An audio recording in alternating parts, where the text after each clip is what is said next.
사람들은 저마다 여러 가지 인생 계획을 갖고 살아가죠. 젊은 사람들은 결혼 계획을, 또 결혼했으면 자녀 계획을, 새로운 직장이나 비즈니스를 계획하는 분도 있고요. 또 어떤 분들은 집을 사고 자동차를 구매하는 그런 계획을 세우기도 하고, 이제 은퇴 계획, 또 심지어는 은퇴 후에 노후에 내가 어떻게 행복한 삶을 살까 미리부터 여행 계획을 세우는 분도 있고, 더 건강하게 살기 위해서 운동 계획, 또 다이어트 계획까지 다양한 계획들을 사실 우리가 세우고 살아갑니다. 그런데 오늘 이 야고보는 이런 인생 계획을 세우며 살아가는 우리들에게 한 가지 질문을 던지고 있습니다. 내일 여러분의 삶에 무슨 일이 일어날지 알고 있느냐 하는 것입니다. 오늘 읽어주신 13절, 14절 말씀을 다시 보겠습니다. 한치 앞에 내일을 모르면서도 내일 일을 계획하는 사람들에 대해서 야고보가 하는 이야기입니다. 들어라, 너희 중에 말하기를 오늘이나 내일이나 우리가 어떤 도시에 가서 거기서 1년을 머물며 장사하여 이익을 보리라 하는 자들아, 내일 일을 너희가 알지 못하는도다. 너희 생명이 무엇이냐? 너희는 잠깐 보이다가 없어지는 안개니라. 야고보는 사람의 생명이라는 것은 아침에 잠시 자욱하게 피었다가 태양이 뜨면 금방 사그러들고 마는 안개와 같은 것이다 라고 말합니다. 한마디로 우리 인생이라는 것은 불확실성으로 사실 가득 차 있다라는 사실을 이야기하고 싶은 거겠죠. 이 세상에서 얼마나 오래 살지도 모르고 잠시 있다가 사라질 인생인데, 조만간 저 큰 도시로 가서 1년 동안 큰 장사를 계획하고 내가 열심히 일해서 돈을 벌어야지, 거창한 생각과 계획을 세우는 것, 야고보는 미련하지 않느냐 이렇게 묻고 있습니다. 그런데 우리가 이 말씀에서 오해하지 말아야 될 일이 있습니다. 야고보가 미래에 대해서 계획하고 있는 그런 설계 자체에 대해서 그는 미련하다, 어리석다, 그렇게 이야기하고 있는 것이 아닙니다. 바울은 선교 여행을 가기 전에 어느 지역을 돌면서 복음을 전할까 미리 계획을 세웠습니다. 창세기 보면 예수 그리스도를 가장 많이 닮은 구약의 인물 중에 한 사람인 이 요셉, 그도 하나님이 지혜를 주실 때 7년 후에는, 또 7년간 후에는 7년간 큰 흉년이 오는데, 이를 대비해서 앞으로 7년간 어떻게 곡식을 저장해야 될까 계획을 세웠습니다. 그 계획으로 하나님 앞에 귀하게 쓰임받아서 하나님이 선택한 이스라엘을 그 애굽 땅에서 큰 민족으로 만드는데 귀한 일을 담당하게 되었습니다. 미래에 대해서 대비하고 계획을 세우는 것 자체가 잘못된 일은 아니라는 사실입니다. 그러면 이 말씀에서 야고보가 새로운 사업을 계획하고 있는 이 사실에 대해서 지적하고 싶은 문제는 무엇이었을까요? 야고보가 볼 때 이 사람이 세운 계획에는 사실 가장 중요한 요소가 빠져 있다는 것입니다. 바로 하나님입니다. 하나님의 부재라고 할 수 있을 겁니다. 하나님이 없는 인생의 계획은 아무런 의미가 없다라는 사실을 말하고 싶은 겁니다. 그래서 오늘 야고보서가 우리에게 묻는 질문은 다음과 같은 것입니다. 여러분의 인생 계획에 있어서 과연 하나님은 어디에 계십니까? 앞서 말씀드린 것처럼 새로운 도시로 가서 새로운 비즈니스를 열어 돈을 많이 벌려고 계획했던 그 사람의 삶 속에는 도무지 하나님의 모습을 찾아볼 수가 없습니다. 오직 돈을 버는 것이 그 인생의 목표고 계획인 것처럼 보입니다. 만일 우리들의 인생 계획들도 이와 같은 모습이라면 우리 역시도 성경의 기준에 따라 말하면 매우 어리석은 삶을 살아가고 있다는 사실입니다. 왜 그렇습니까? 하나님 없는 인생에 남는 것은 결국 허무뿐이기 때문입니다.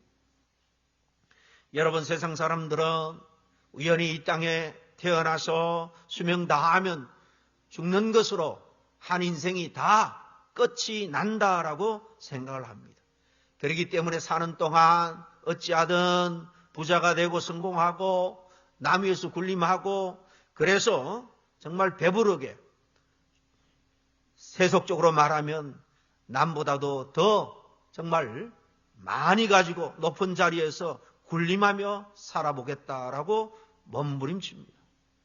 세상에서 성공한 사람일수록 죽음이 끝이라고 생각한다면 죽음 앞에서 얼마나 허무할 수밖에 없을까요? 더군다나 이 땅의 삶이 끝이 아니라 살아온 삶의 족적을 따라서 하나님의 심판대 앞에서 선악간의 심판을 받게 된다면 여러분 얼마나 황망하겠습니까? 오늘 전도서 2장을 보면 솔로몬이 하나님 없이 해 아래에서 행하는 수고와 허무함에 대해서 깨달은 사실을 우리에게 알려줍니다. 특별히 11절에 보니까 이렇게 말합니다. 그 후에 내가 생각해 본 적 내 손으로 한 모든 일과 내가 수고한 모든 일이 모든 것이 다 헛되어 바람을 잡는 것이며 해 아래서 무익한 것이로다 그랬습니다. 여러분 솔로몬은 젊을 때 한참 지혜가 넘칠 때 우리가 잘 아는 대로 솔로몬 평생에 책을 썼는데 지혜를 담아 쓴 것이 잠언이고 그리고 아가서를 썼고 노년에 이 전도서를 썼습니다. 가장 번영된 이스라엘의 국가를 건설했고 부귀영화를 그 누구보다도 아버지보다도 훨씬 더 많이 누린 솔로몬이 노년에 다 누려보고 다 경험해보고 그가 내린 결론이 바로 전도서입니다. 솔로몬은 인간이 해 아래 있는 일에 몰두해서 그것이 전부인 양 살아가는 것은 결국은 헛되고 허무한 것임을 사실 알게 될 것이다 라고 우리에게 경고하고 있는 것입니다. 하나님 없이 해 아래의 삶이 전부인 양 살아가는 삶이 얻게 될 것은 수고와 허무함 뿐이었다 라고 말하고 있는 것처럼 오늘 본문 말씀을 우리에게 주고 있는 야고보도 이처럼 하나님이 빠진 인생 계획은 무의미하고 허무할 뿐이라고 우리에게 이야기하고 있는 겁니다. 그러면 성경이 가르쳐주는 지혜론자의 인생 계획은 어떤 모습이어야 할까? 15절에 오늘 본문 15절에 그 답을 찾아볼 수 있습니다. 너희가 도리어 말하기를 주의 뜻이면 우리가 살기도 하고 이것이나 저것을 하리라 할 것이거늘 그랬죠. 좀 딱딱한 이 번역이라서 이해가 좀 어려울 수 있습니다. 좀 현대어로 쉽게 번역한 성경에는 이렇게 되어 있습니다. 그러므로 여러분은 주님께서 원하시면 우리가 살 것이며 이런저런 일을 할 것이다 라고 말해야 합니다. 여기 말하는 인생의 계획은 바로 다름이 아니라 우선 순위에 관한 것이다 라는 말씀입니다. 쉽게 말하면 이런 거는 대부분의 사람들은 인생 계획을 세울 때 먼저 내 나름대로 내 생각대로 인생 계획을 세웁니다. 그리고 나중에 자신이 세운 계획에 대해서 하나님께 결재를 받기 위해서 기도한다는 거죠. 하나님 제 계획이 이러이러합니다. 그러니 제가 세운 계획에 하나님 결재해 주십시오. 다시 말하면 내 생각대로 하나님 되도록 이루어지도록 하나님 도와주셔야 됩니다. 라고 푸시하는 거죠. 오늘날 대부분의 인생이 그렇습니다. 믿노라 하면서도 하나님 앞에 사실 그렇게 살아가는 신앙인들이 많습니다. 그러나 오늘 15절 말씀은 그 순서를 반대로 바꾸라라고 우리에게 가르쳐주고 있는 겁니다. 내가 내 뜻대로 빽빽하게 적은 인생 계획서를 하나님께 드리지 말고 반대로 백지를 하나님께 먼저 내어드리라는 거예요. 그리고 주님께서 내 삶을 통해서 이루기 원하시는 것이 무엇인지 묻는 것부터 시작하는 거예요. 기도와 말씀 그리고 여러 가지 과정을 통해서 하나님께서 내 인생 계획서를 한 줄 한 줄 채워주시고 기록해 주시면은 마지막에 주님, 제가 주님께서 원하시는 그 모습 그대로 한번 살아보겠습니다. 주님이 원하시는 바를 한번 실행해 보겠습니다 하고 내가 최종적으로 사인을 하는 것입니다. 이 내용이 바로 오늘 15절 말씀입니다.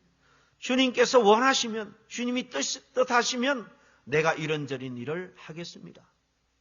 주님의 뜻이 아니라면 내 뜻만 주장하지 않겠습니다라는 말입니다. 여러분, 앞으로 남은 인생 계획을 세우는 데 있어서 올바른 우선순위가 무엇인지를 잘 기억할 수 있기를 바랍니다. 내가 원하면 하나님께서 그 일을 하실 것이다 라는 것이 아닙니다.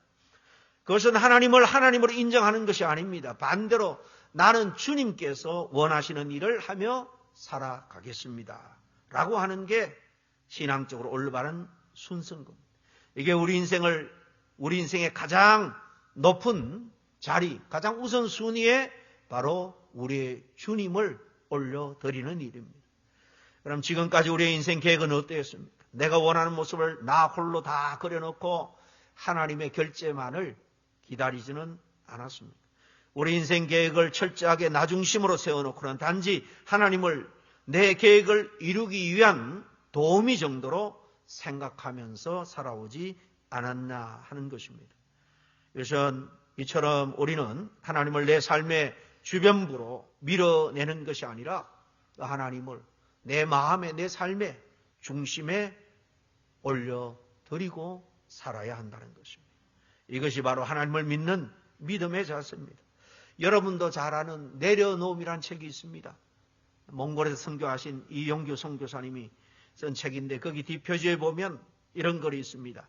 진정한 내 것을 얻으려면 내려놓아야 한다. 이렇게 적고 있는데요.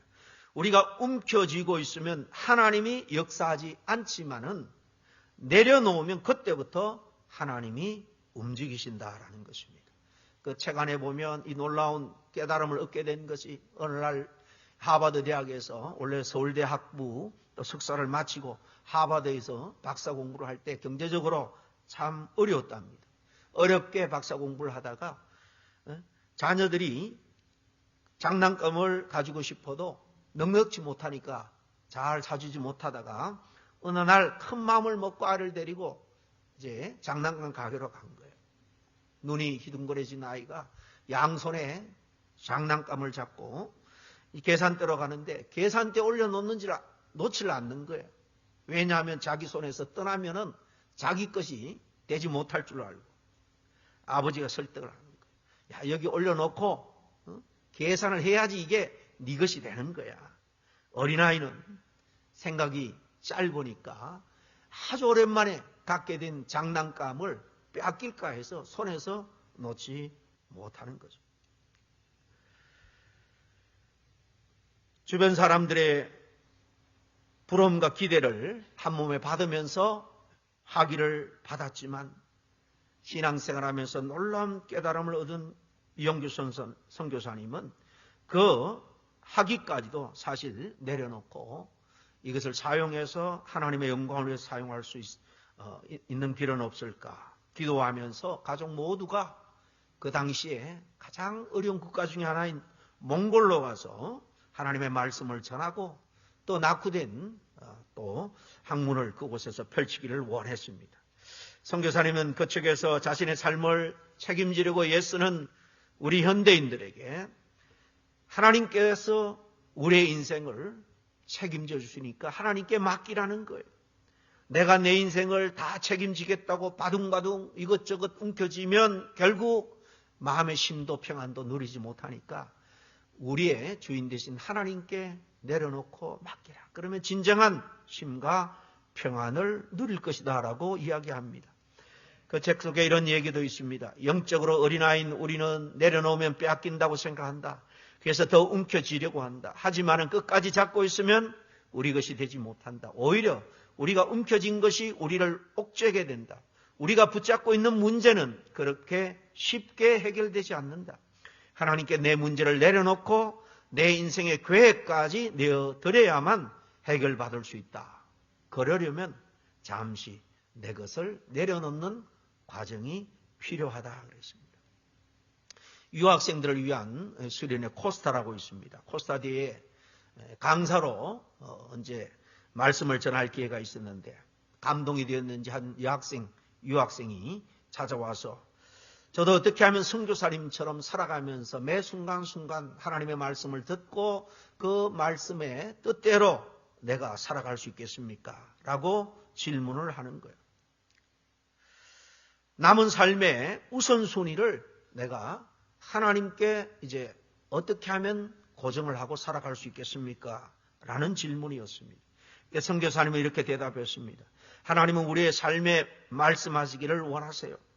자매님께 방법을 한 가지 제가 말씀드린다면 주님 저에게 말씀하십시오. 제가 듣고 순종하겠습니다. 라고 기도하는 것입니다.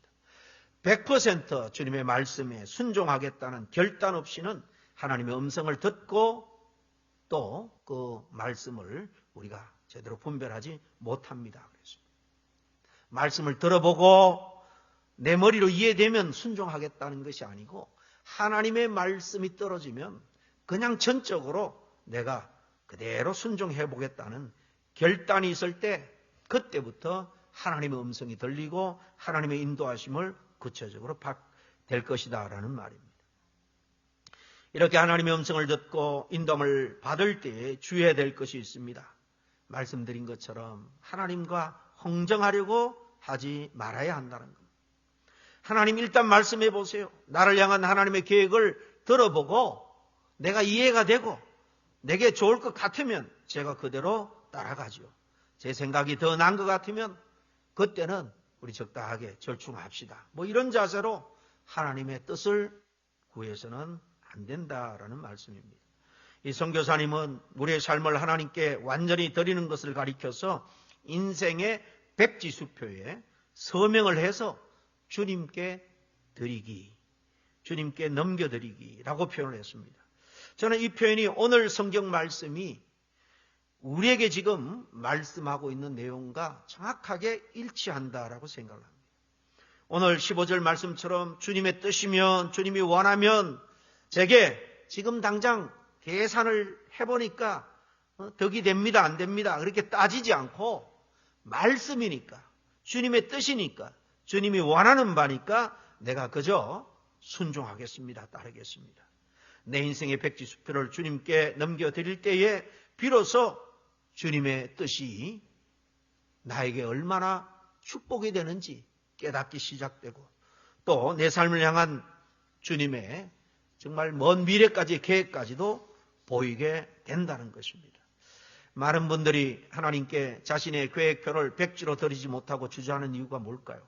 왜 우리는 백지를 주님께 드리지 못하고 내 생각대로 빽빽하게 미리 작성한 계획표를 드리면서 결제해 주시기만을 바랄까요? 우리의 인생 계획을 전적으로 하나님께 맡기지 못하기 때문입니다. 그것은 전적으로 하나님을 신뢰하지 못하기 때문입니다. 사탄은 계속해서 우리를 미혹합니다. 특별히 하나님에 대해서 하나님의 특별히 그 계획과 성품에 대해서 오해하도록 만드는 겁니다. 야, 내 삶을 하나님께 맡기는 순간 내 인생은 그야말로 엉망이 될 거야. 너 이제 재미있는 거, 내가 하고 싶은 일들 다 이제 손 틀고 끊어야 돼. 너 하나님께서 직장 다 그만두고 집 팔고 땅 팔고 다 팔아서 아프리카 오지로 가라고 선교하러 가라고 한다면 너 어쩔 거냐?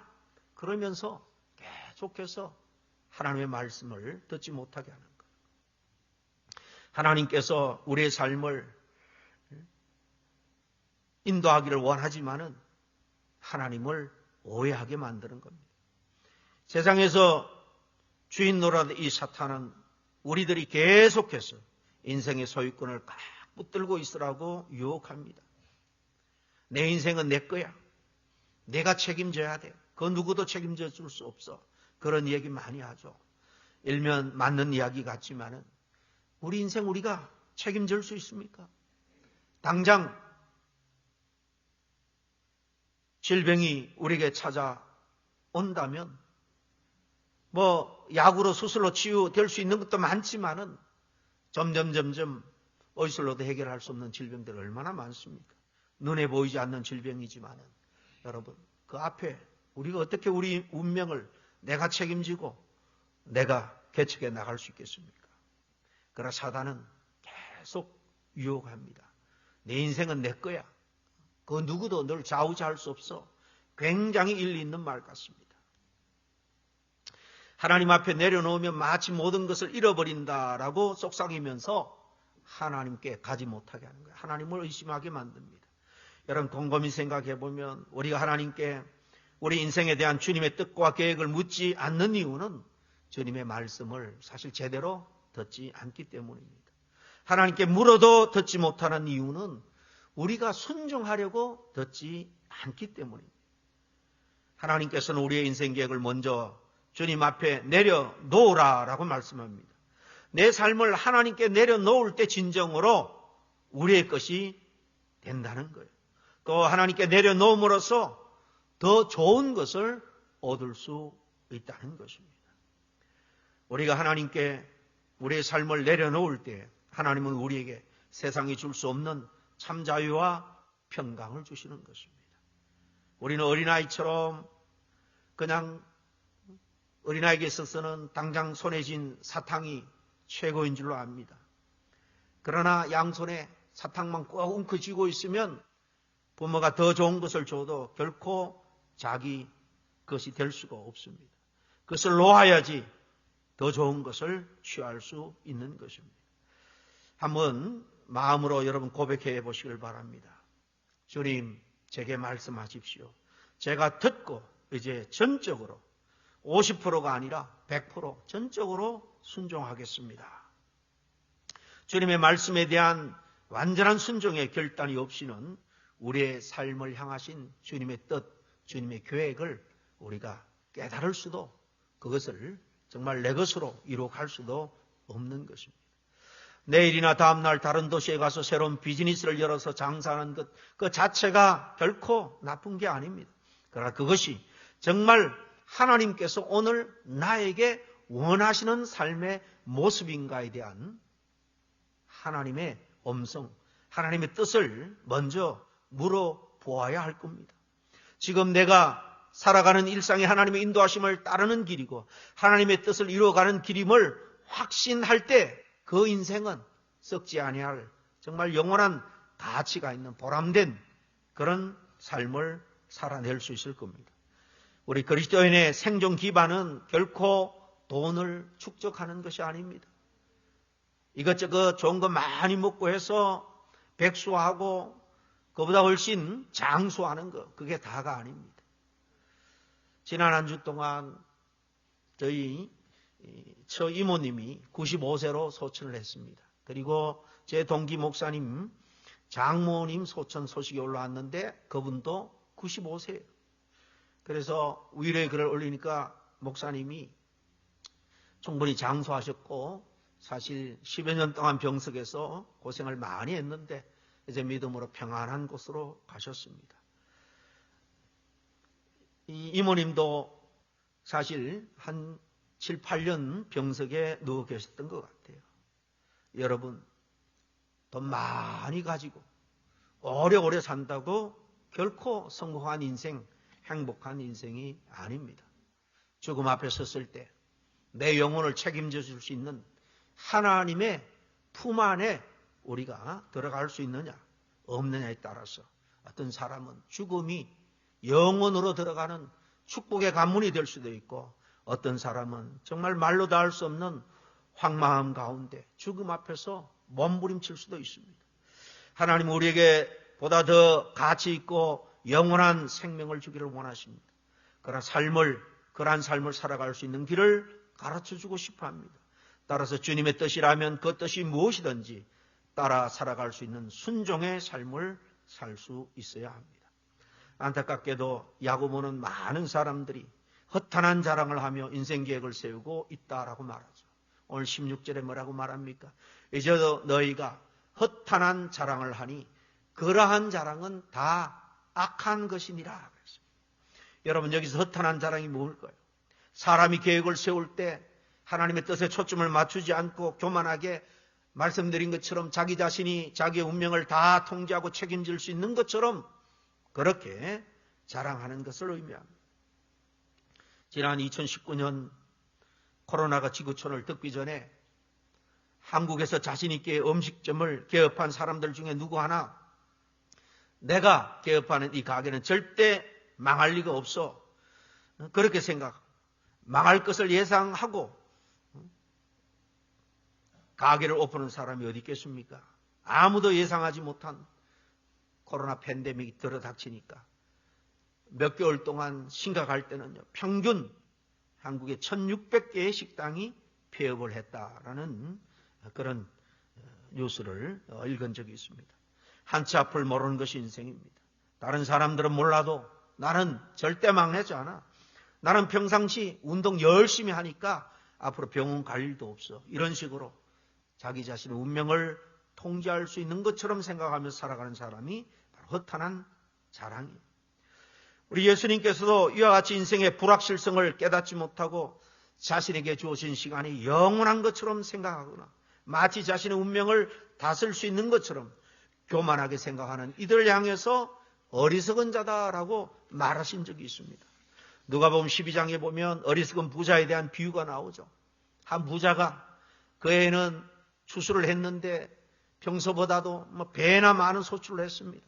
거두어드릴 창고도 모자라 더 짓고 창고마다 가득가득 쌓아주고 스스로 말합니다. 영혼아, 여러 해 쓸 물건을 많이 쌓아두었으니 이제 평안히 쉬고 먹고 마시고 즐거워하자. 하지만 그 밤에 내 영혼을 도로 찾으면은 그 모든 것이 누구 것이 되겠느냐라고 주님이 묻습니다. 그러면서 교훈으로 그 12장 21절에 보면 자기를 위해서 재물을 쌓아두고 하나님에 대하여 부여하지 못한 자가 이와 같다 그랬습니다. 하나님에 대해서는 인색하고 자기 자신만을 위해서 이렇게 쌓아두는 사람은 바로 이런 어리석은 자다. 우리 인생은 아침에 자욱하게 피었다가 사라지는 안개와 같습니다. 우리는 내가 하고 싶은 일을 할 시간이 아직도 무한히 참 많이 남아 있다라는 착각 속에서 살아가서는 안 됩니다. 주님께서는 오늘 살아가는 바로 이 하루가 하나님 아버지를 위해서 살아가는 그런 소중한 하루가 되어야 됨을 가르쳐주고 있습니다. 그리고 주님은 우리 남은 삶의 계획에 있어서 바른 우선순위가 무엇인지를 더욱더 분명하게 말씀하고 있습니다. 마태복음 6장 33절 유명한 말씀이죠. 그런즉 너희는 먼저 그의 나라와 그의 의를 구하라. 그리하면 이 모든 것을 너에게 더해 주시리라. 먼저 해야 될 것을 분명히 말씀하고 있습니다. 우리의 계획은 하나님의 기준과 목표를 통해서 앞으로 평가받게 될 겁니다. 그러므로 우리는 하나님의 말씀을 들으면서 하나님의 뜻, 하나님이 원하신 것이 무엇인지를 우리가 듣고 거기에 맞추어 순종하며 살아야 됩니다. 오스 기니스라는 기독교 작가가 있습니다. 르네상스라는 그 책에 보면 이런 대목이 있는데요. 마지막으로 읽고 마치려고 합니다. 우리의 목표와 우리의 가업과 사명 자체는 결코 하나님이 아니다. 그것을 하나님으로 삼으면 우상으로 변한다. 하나님만이 하나님이시며 따라서 우리의 모든 수고를 뛰어넘는 목표이자 기준이다. 역시 우리는 먼저 그의 나라를 구해야 하며 그리하면 이 모든 것이 우리에게 더해진다 그랬습니다. 사랑하는 우리 성도 여러분, 오늘 우리에게 주어진 이 선물같이 귀한 하루하루를 무엇을 위해서 살아가기를 원합니까? 우리 인생의 주인 되시는 영원한 구원자가 되시는 썩지 아니할 상급을 예배해 놓고 기다리고 계신 우리 주님을 위해서 살아갈 수 있기를 바랍니다. 계속해서 하루하루를 그렇게 살아가다 보면 우리의 인생이 사실 아무도 언제 끝날지 모른다 할지라도 우리는 결국 하나님의 계획을 성취해 나가며 살아가는 지혜로운 인생으로 은혜롭게 잘 마무리할 때가 올 줄로 믿습니다. 기도하겠습니다. 사랑과 은혜가 많으신 아버지 하나님, 하나님을 하나님으로 구원자로 창조주와 우리의 심판주로 우리가 아버지 하나님이여 알고 믿지만은 여전히 하나님보다 내 자신을 가장 내 인생의 중심에 가장 높은 자리에 놓고 내 뜻, 내 생각, 내 이익만을 생각하며 계획하고 살아가는 그런 미련하고 어리석은 인생이 아닌지 오늘 말씀을 통해서 다시 한번 돌아보고 다시 바른 길로, 축복의 길로 인도해 주시는 은혜를 생각할 때 감사와 찬양을 드립니다. 하나님, 미련하고 어리석은 자가 아니라 정말 지혜로운 자가 되어서 내 인생을 책임질 수 있는 하나님 앞에 내 인생을 맡기고 의지하고 주님과 동행하며 살아가는 우리 모두가 될 수 있도록 인도하여 주옵소서. 예수님 이름으로 기도하옵나이다.